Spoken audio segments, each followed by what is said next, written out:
হান্নান মাসুদ জুলাই বিপ্লবের একজন সৈনিক।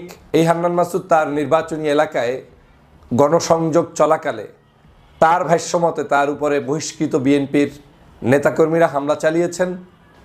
আবার যুবদলের একটি নিউজ আজকে দেখলাম, তাদের ভাষ্যমতে হান্নান মাসুদের সাথে থাকা ছাত্রলীগের বা আওয়ামী লীগের সাবেক কিছু নেতারা তাদের উপরে প্রথমে হামলা চালিয়েছে। সমন্বয়ক হান্নান মাসুদের উপর হামলা, বেরিয়ে আসলো এক অজানা চাঞ্চল্যকর তথ্য। এই সমন্বয়ক হান্নান মাসুদের উপর হামলা নিয়ে আমরা পর্যালোচনা এবং তদন্ত করে বেশ কয়েকটি খুবই গুরুত্বপূর্ণ তথ্য এবং ভিডিও ফুটেজ পাই, যা আজকের ভিডিওতে সেগুলোই এক এক করে ধারাবাহিক তুলে ধরা হবে। যদিও আজকের ভিডিওটা কিছুটা লং হতে পারে, তবে আজকের ভিডিওতে জানতে পারবেন এই সমন্বয়ক হান্নান মাসুদের উপর হামলা, এই বিষয় নিয়ে এমন কিছু অজানা গুরুত্বপূর্ণ তথ্য থাকতেছে যা জানলে আপনি ইতিমধ্যে অবাক হতে বাধ্য। সেই সাথে আরো জানতে পারবেন বর্তমান বাংলাদেশের রাজনীতির প্রেক্ষাপট আসলে কোন দিকে যাচ্ছে। বন্ধুরা চলুন ভিডিওতে আজকে আর বেশি কথা বাড়াবো না, সরাসরি আজকে আমরা চলে যাব মূল ভিডিওতে। আর সেখানে আজকে আমরা দেখব এই সমন্বয়ক হান্নান মাসুদের উপর যে হামলা করা হয়েছে তার এমন কিছু অজানা গোপন তথ্য। হান্নান মাসুদ জুলাই বিপ্লবের একজন সৈনিক, যিনি আমাদের মাঝে ছাত্র জনতার বিপ্লবের সময় নেতৃত্ব দিতে যারা যারা এসেছিলেন তাদের মধ্যে অন্যতম একজন নেতা হিসেবে আমরা তাকে চিনি। এই হান্নান মাসুদ তার নির্বাচনী এলাকায় গণসংযোগ চলাকালে তার ভাষ্যমতে তার উপরে বহিষ্কৃত বিএনপির নেতাকর্মীরা হামলা চালিয়েছেন। আবার যুবদলের একটি নিউজ আজকে দেখলাম, তাদের ভাষ্যমতে হান্নান মাসুদের সাথে থাকা ছাত্রলীগের বা আওয়ামী লীগের সাবেক কিছু নেতারা তাদের উপরে প্রথমে হামলা চালিয়েছে, এরকম নিউজও আজকের পত্রিকায় এসেছে। আমি সেজন্যই অপেক্ষা করছিলাম যে আসলে এই দুটো ঘটনা কিভাবে যাচ্ছে এটা আমাকে দেখতে হবে, তারপরে বলতে হবে। আমার কাছে মনে হয়েছে গতকালকে থেকেই যে এখানে ভিন্ন কিছু থাকতে পারে। তবে যে ঘটনাই হোক না কেন, হান্নান মাসুদের উপরে যারাই হামলা করেছে এই হামলাটির তীব্র নিন্দা জানাই, এবং এই হামলা কোনোভাবে কাম্য নয়। বাংলাদেশের জুলাই বিপ্লবের চেতনাটা কি?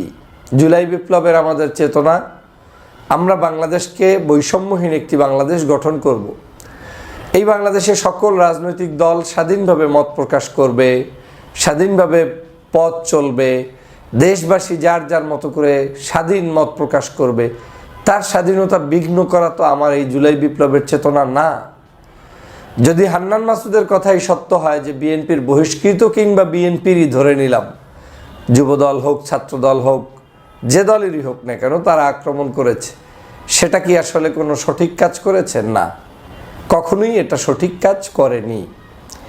বাংলাদেশ জাতীয়তাবাদী দল বাংলাদেশের অন্যতম একটি সেরা বড় রাজনৈতিক দল, কোনো সন্দেহ নাই। বাংলাদেশের রাজনীতিতে তাদেরকে যে ধৈর্যটা জনাব তারেক রহমান সাহেব শিখাচ্ছেন, বিএনপির বিভিন্ন সিনিয়র নেতারা যেভাবে শিখাচ্ছেন, সেটা যদি শুরু থেকে একদম নিচ পর্যন্ত নেতাকর্মীদের মধ্যে বলবৎ না থাকে তাহলে এই দলের জন্য অশনি সংকেত, কোনো সন্দেহ নাই। একটা ক্ষুদ্র রাজনৈতিক দল, মানে ক্ষুদ্র থেকেও ক্ষুদ্র, 25 দিন বয়স হয়েছে কিনা আমার এখন পর্যন্ত ধারণা নাই, সেই রাজনৈতিক দলের একজন নেতার যে কোনো গণসংযোগে আমার তো মতামত হচ্ছে যে বাংলাদেশের বড় রাজনৈতিক দলগুলো পারলে পাহারা দেওয়া উচিত, তাদের সহযোগিতা করা উচিত। বিএনপি পারে, জামাত পারে, তারা পারলে তাদের নিরাপত্তার জন্য যেভাবে আমরা বিভিন্ন মসজিদ মন্দির দেখে রেখেছিলাম সেরকম তাদেরকেও নিরাপত্তা দেওয়া উচিত। কারণ এই মানুষগুলোর উপরে কেউ না কেউ আক্রমণ করে আপনাদেরকেই তো বিতর্কিত করবে, অতএব সেই বিতর্কের জায়গায় যেতে না পারে সেটা ব্যবস্থা করতে হবে। তবে এটাও বাস্তব, রাজনীতিতে মায়ের, রাজনীতিতে হামলা ধাক্কা, রাজনীতিতে কিঞ্চিত আলাপ আলোচনা, বক্তব্যের এপিট ওপিট এটা থাকবে। এটা বাংলাদেশের একটি সংস্কৃতি যেটা আমরা মূলোৎপাটন করতে চাই, কিন্তু এই সংস্কৃতি এখনও বের হয়ে যাননি বা বের হওয়া সম্ভব এখনও নয়। আমার কাছে যেটা মনে হচ্ছে, এটার জন্য আমাদের দেশের মানুষ, কালচারালি আমাদের অনেক কিছুর পরিবর্তন হতে হবে, এবং সেই পরিবর্তনের পরেই একমাত্র আপনারা এটাকে মানে বাংলাদেশের মানুষের কাছ থেকেই সেই পরিবর্তনটা আসতে হবে। আজকের বাংলাদেশের জাতীয়তাবাদী দল, তারপরে অন্যান্য রাজনৈতিক দল, তাদের সাথেও যদি এই হান্নান মাসুদদের কোনো ভিন্ন পরিকল্পনা থেকে থাকে, যেমন অনেকেই বলছেন যে সেখানে আওয়ামী লীগের লোকজন ছিল, আওয়ামী লীগের লোকেরা মিছিল করেছে, মিছিল করার মধ্যে আওয়ামী লীগের লোকেরা তাদের উপরে হামলা করেছে, আবার তারাও তাদেরকে হামলা করেছে, এই কথাটাও অবাস্তব নাও হতে পারে। আমি জানি না কতটুকু সত্য, কিন্তু এটা তো পত্রিকা থেকেই দেখেছি, কমেন্টস থেকেই পেয়েছি, বিভিন্ন জায়গায় প্রচারণা হচ্ছে সেখান থেকেই পেয়েছি। তাহলে হান্নান মাসুদের সাথে সেই আওয়ামী লীগের লোকজন থাকবে কেন? আপনার নির্বাচনের অবশ্যই যে কোনো ব্যক্তির ভোটাধিকার দেওয়ার অধিকার আছে, কিন্তু যদি কোনো চিহ্নিত কোনো ব্যক্তি, যে ব্যক্তি বাংলাদেশের জুলাই অভ্যুত্থানের বিরোধী, জুলাই চিন্তা চেতনার বিরুদ্ধে, সেই মানুষরা কোনো অবস্থায় যদি সামনের দিকে চলে আসে, সেটাও আবার বাংলাদেশের জন্য একটি অশনি সংকেত। এই তর্কের ভিতরে গিয়ে আমরা যাতে আমাদের দেশের মূল ২৪-এর চেতনা থেকে দূরে সরে না যাই। আমার কাছে মনে হচ্ছে হান্নান মাসুদ একজন, গতকালকের তার উপরে আক্রমণটা, সেটা আমি যেমন ভালো চোখে দেখিনি, পাশাপাশি এই বিতর্কের জবাবগুলোও হান্নান মাসুদের দেওয়া উচিত জনগণের সামনে, জাতির সামনে। আসলে কারা হামলার শিকার হয়েছে এবং সেই লোকগুলোর ব্যাকগ্রাউন্ড কি আসলেই আওয়ামী লীগ না ভিন্ন কোনো কিছু, সেটা যদি জাতির কাছে তিনি আরও স্পষ্ট করতে পারেন এবং সময় যদি সেটা স্পষ্ট করে দেয়, তাহলে দেখবেন হান্নান মাসুদের জনপ্রিয়তা আরও বাড়বে, কমবে না।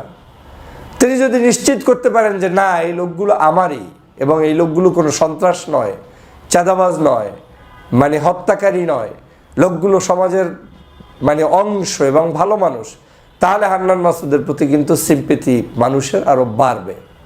কিন্তু যে প্রশ্ন তোলা হয়েছে এখন, এই প্রশ্নের জবাবটাও তো হান্নান মাসুদকেই দিতে হবে।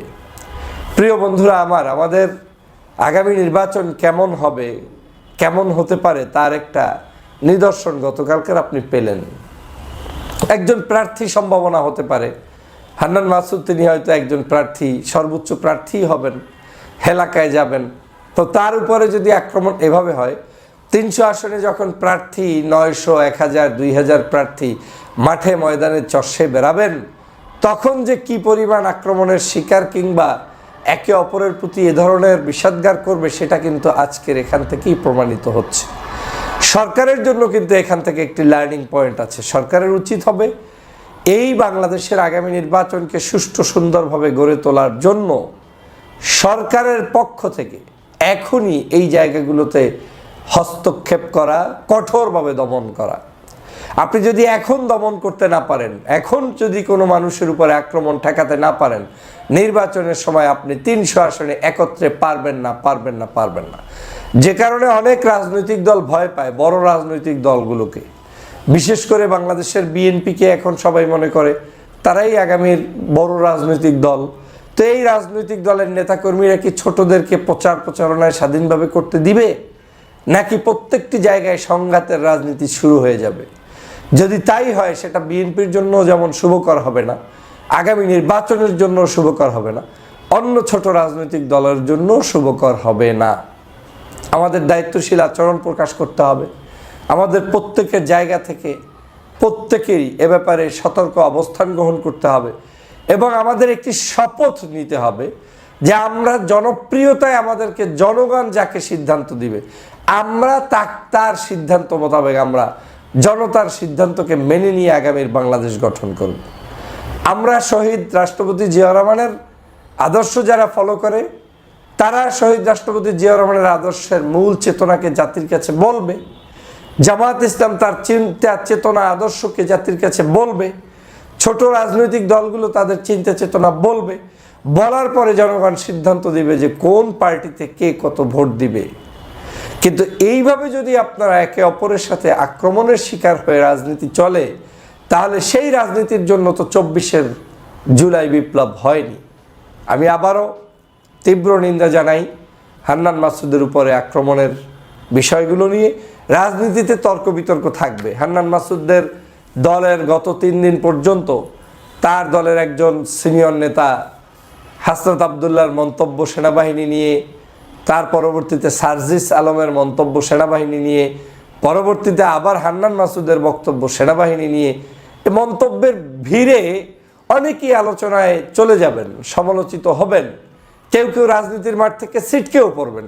সম্ভাবনা ক্ষীণ নয়, এটা হওয়ার সম্ভাবনা থাকে, এটাই রাজনীতি। কিন্তু এই রাজনীতির মধ্যেও আমাদের এতটুকু ভালোবাসা থাকতে হবে যে মানুষের উপরে আক্রমণ করে রাজনীতি প্রতিষ্ঠা, এটা যাতে বাংলাদেশে না হয়।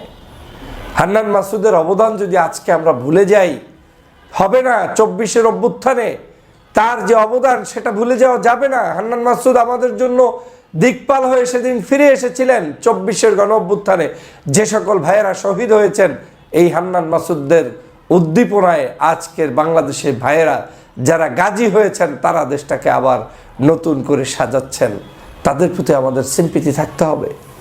এই হান্নান মাসুদরা যদি হারিয়ে যায়, তাহলে বাংলাদেশের মানচিত্র হারিয়ে যাবে। হান্নান মাসুদরা যদি হারিয়ে যায়, তাহলে গণতন্ত্রের পথ রুদ্ধ হবে। হান্নান মাসুদরা যদি অপমানিত হয়, তাহলে 24-এর গণ অভ্যুত্থান অপমানিত হবে। অতএব হান্নান মাসুদ কোন দল করে, কোন মত করে, সেটা যেমন দেখার বিষয় নয়, দেখার বিষয় তিনি 24-এর গণ অভ্যুত্থানের একজন সৈনিক ছিলেন। তার নেতৃত্ব, তার যে কোনো ধরনের নিরাপত্তা, সেটা আমাদের দেওয়ার দায়িত্ব। এখন হান্নান মাসুদদের ভিতরে আওয়ামী লীগ লুকিয়েছিল, ছাত্রলীগ হামলা করেছে, যুবদল হামলা করেছে, এই বিতর্কের ঊর্ধ্বে উঠে আমাদেরকে 24-এর গণ অভ্যুত্থানের এই সৈনিকদেরকে নিরাপত্তা দেওয়া উচিত। এবং আমি যে বিস্তারিত আলোচনা করেছি, এই আলোচনার মূল সারমর্ম হচ্ছে হান্নান মাসুদদেরকেও সমালোচনার জায়গাগুলো অনুধাবন করা উচিত এবং তাদেরকেও পথ চলতে গিয়ে আগামীর নির্বাচন কিংবা আগামীর রাজনীতিতে তাদের সঠিক পথে পরিচালিত। ধন্যবাদ প্রিয় দর্শকবৃন্দ, আমাদের ফুল ভিডিওটি দেখার জন্য আপনাকে জানাই অসংখ্য অসংখ্য ধন্যবাদ। তো বন্ধুরা, আজকের ভিডিও ফুটেজ দেখে আপনারা কিন্তু বুঝতে পারছেন যে এই সাবেক সমন্বয়ক হান্নান মাসুদকে নিয়ে যে ভিডিওটি ছিল বা হান্নান মাসুদের উপর যে হামলাটি হয়েছে, এই বিষয় নিয়ে আজকে যে ভিডিওটি দেখতে পেয়েছেন এবং এই হান্নান মাসুদকে নিয়ে আপনাদের কি মন্তব্য অবশ্যই কমেন্ট বক্সে কমেন্ট করতে ভুলবেন না।